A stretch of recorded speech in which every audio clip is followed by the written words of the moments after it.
Olá! Seja bem-vindo ao canal Raças de Animais. Curta, inscreva-se e compartilhe. Não esqueça de conferir os links da descrição. No vídeo de hoje, vamos conhecer um pouco mais sobre a raça crioula. Cavalo crioulo. O cavalo crioulo é uma raça equina que se distribui por toda a América do Sul, América Central e América do Norte. Nos diferentes países do continente, a raça foi se desenvolvendo de maneiras diversas. Como raça registrada, o cavalo crioulo é a raça característica da região do Cone Sul, e a cada ano, mais pessoas a criam, utilizando-a para as duras tarefas do campo ou aproveitando-a em momentos de lazer. O cavalo crioulo é descendente do cavalo ibérico trazido pelos conquistadores espanhóis à América. Trata-se de um composto genético de cavalos derivados do cavalo berberisco do norte da África, do cavalo do Vale do Guadalquivir na Andaluzia e outros que se agrupavam no gênero de cavalos de trabalho chamados jacas ou rocines. Já na América, alguns desses cavalos escaparam das fazendas e missões religiosas. No campo, formaram grandes manadas, e uma vez expostos a um ambiente selvagem, a seleção natural e a endogamia fixaram características genéticas próprias. Os cavalos trazidos para a América não eram selecionados para a reprodução, eram cavalos rústicos e valentes usados na Espanha para o trabalho.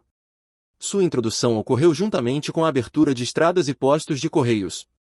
Quando os espanhóis chegaram, não havia nenhum animal na América capaz de carregar mais do que o ser humano, à exceção da lhama, cuja distribuição estava muito localizada no Peru. Um bom exemplo dessa política pode ser encontrado nas cartas deixadas pelo vice-rei Mendoza, primeiro vice-rei da Nova Espanha. Até que se reproduzissem em abundância, os cavalos trazidos para a América tinham um custo altíssimo devido ao seu grande valor prático e tático, e à sua escassez inicial. Os primeiros cavalos chegaram ao território da Argentina com os primeiros conquistadores espanhóis, na Corrente do Norte, a partir da entrada do espanhol Diego de Almagro, em 1535, que o fez através do Peru e Alto Peru, e quase imediatamente do Porto de Buenos Aires e de territórios que eram espanhóis, mas hoje pertencem ao Brasil. A Corrente do Leste, pela qual foram trazidos cavalos da Europa, especialmente da Andaluzia, pelo Porto Rioplatense de Buenos Aires desde 1530, é considerada a mais importante. São os cavalos trazidos por Pedro de Mendoza ao fundar a cidade de Buenos Aires em 1536. Mais tarde, Pedro de Mendoza teve que abandonar Buenos Aires devido à resistência indígena, e deixou os cavalos, que, uma vez soltos, se reproduziram prodigiosamente graças ao bioma de pradarias e pastagens, além do clima temperado típico da pampa úmida. Tanto, que quando Juan de Garay chegou ao Rio da Prata em 1580, ele considerou as manadas de cavalos como fantásticas, abundantes e de excelente qualidade. Somente os mais fortes conseguiram sobreviver e se reproduzir, aprendendo a se defender de perigos como pumas e outros predadores, e também suportando climas extremos. Os povos indígenas, incrivelmente adaptáveis ao monstro invasor, aprenderam primeiro a se alimentar de sua carne, e depois estabeleceram uma relação simbiótica com o cavalo, a ponto de, até hoje, expandir-se o estudo da doma índia.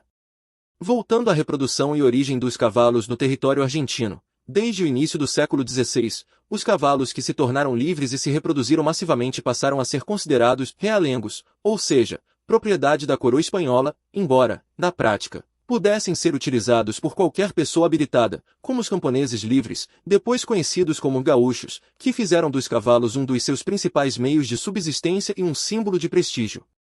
Quanto aos indígenas, especialmente os do sul, embora domassem os cavalos de uma maneira quase nada violenta, era comum que consumissem como manjar a carne de éguas. Na Guerra de Independência Argentina, foram usados quase exclusivamente cavalos crioulos, já que até aquele momento a chegada de outras raças da Europa era muito reduzida. Após 1816, com a independência e devido à crescente europeização em todos os aspectos da vida argentina, o cavalo crioulo foi negligenciado como raça e cruzado com sangues estrangeiros na crença de que isso melhoraria.